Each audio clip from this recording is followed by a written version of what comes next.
Centrafricains, mes chers compatriotes, le 30 mars 2016, j'avais déjà pris l'engagement de faire de la gestion inclusive de l'État mon cheval de bataille en pratiquant la politique d'ouverture et de la main tendue visant à promouvoir davantage la paix et l'inclusion pour toutes les filles et tous les fils du pays et favoriser la réconciliation nationale sans laquelle le développement sera un vain mot. J'ai pour cela accordé une large place à la tenue de concertations régulières, menant entre autres à la signature de l'accord politique pour la paix et la réconciliation entre le gouvernement et les responsables des 14 groupes armés le 6 février 2019 à Bangui, facilité par l'Union africaine, la CEAC, l'Union européenne et les Nations unies. Cet accord, qui est une première dans son genre, a nécessité, comme vous le savez, beaucoup de concessions de la part du gouvernement, car il devait permettre de faciliter l'exécution du DDRR et de donner l'occasion à nos concitoyens égarés qui opèrent dans ces groupes armés de revenir dans la République. Le deuxième anniversaire de l'APPR-RCA, le 6 février 2021, a été pour moi l'occasion de réitérer ma ferme conviction que cet instrument de paix demeure le cadre idéal pour le processus de paix avec les groupes armés, malgré les grandes violations de ces dispositions par certains de ses signataires. L'APPR, que je considère comme l'accord de la dernière chance dans son domaine, rejoint d'autres engagements citoyens pris par notre nation qui ont proposé des solutions pertinentes pour sortir le pays des nombreuses crises qui ont plombé son essor économique et social. Il s'agit entre autres des recommandations du pacte républicain issu du forum de Bangui du 11 mai 2015, du plan national de relèvement et de consolidation de la paix et le cadre d'engagement mutuel adopté le 17 novembre 2016 pour 5 ans. Le RCPCA préconise un nouveau partenariat autour de la responsabilité et de l'engagement partagé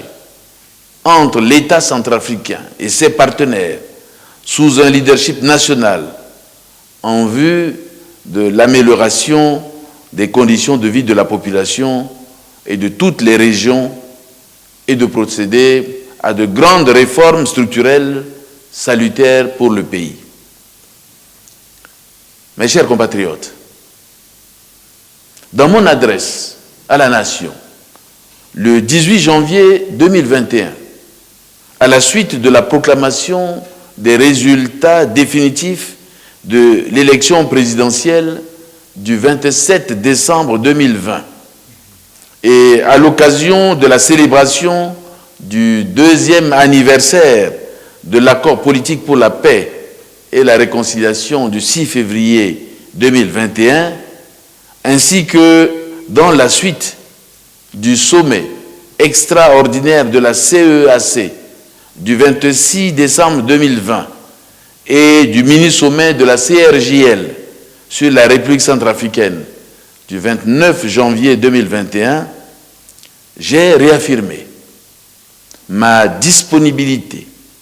à engager un dialogue républicain avec l'opposition démocratique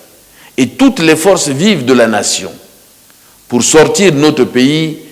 de cette crise interminable qui plombe son développement socio-économique. À cet effet, l'équipe technique d'appui que j'ai mise en place a élaboré un chronogramme et adressé des invitations à toutes les forces vives de la nation en vue du démarrage des consultations nationales. Ce soir, c'est avec beaucoup de fierté que je viens vous informer de l'ouverture, dès demain, des consultations nationales. L'objectif recherché de ces rencontres consistera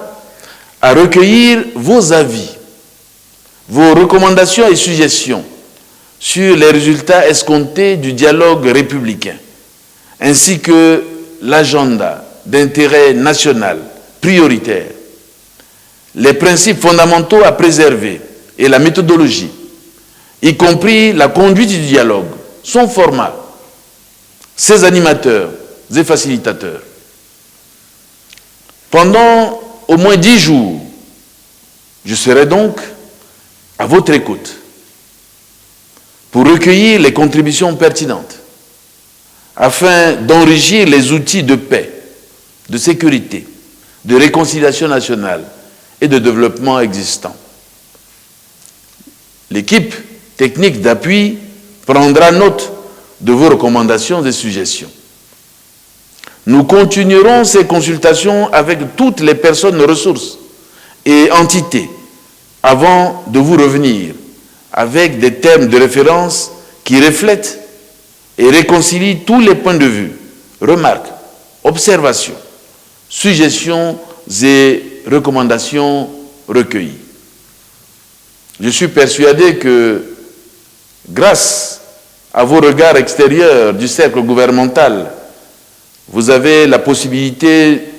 de nous aider à cerner les facteurs responsables des problèmes pressants et complexes que nous devions affronter chaque jour, ainsi que les obstacles à éliminer pour aller vers une paix et une réconciliation véritable. Mes chers compatriotes, je dois réaffirmer que le dialogue républicain ne sera pas un dialogue de plus et ne sera évident qu'à la suite des différentes consultations que j'aurai avec chacun de vous, selon vos entités, afin d'identifier ensemble les points n'ayant pas trouvé de réponse dans les précédents engagements nationaux que je viens de citer. Certes, je conviens avec vous que la situation actuelle nécessite un renforcement du Front républicain pour la relance de notre pays. Il nous faut, en tant que fils et filles de la République centrafricaine, identifier les voies et moyens pour consolider, voire accélérer la mise en œuvre des recommandations de ces différents accords. Conscient que la consolidation des instruments de paix,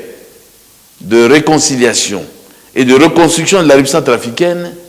requiert une plus grande implication des forces vives de la nation afin d'en renforcer la légitimité et d'accroître ses chances de succès. Je souhaite la participation active de toutes les filles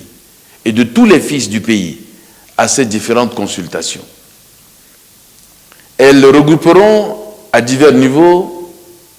les institutions de la République, les forces vives de la nation et la diaspora dont les contributions écrites sont attendues. Pour ce qui concerne les groupes armés, membres de la prétendue coalition des patriotes pour le changement, CPC, qui ont causé tant de souffrances à la population, à notre armée et aux forces alliées venues soutenir nos forces, il ne peut y avoir de concertation autre que celles qui leur sont offertes dans le cadre de l'accord politique pour la paix et la réconciliation. Les responsables et complices devront répondre de leurs actes devant la justice. Les combattants de nationalité centrafricaine devront obligatoirement passer par le désarmement et procéder à la dissolution de leur groupe sous le contrôle du comité exécutif de suivi de la mise en œuvre de l'accord. Les conclusions des travaux sur l'évaluation de la mise en œuvre de l'accord politique et les recommandations formulées avec la contribution active de tous les groupes armés qui y sont restés fidèles seront prises en compte dans le cadre de cette consultation nationale. J'ose espérer que ces consultations nationales nous permettront d'identifier les facteurs substantiels qui sont à l'origine de la persistance de la crise dans notre pays. Je souhaite donc plein succès à ce rendez-vous du donner et du recevoir dans l'intérêt supérieur de notre patrie. Je vous remercie.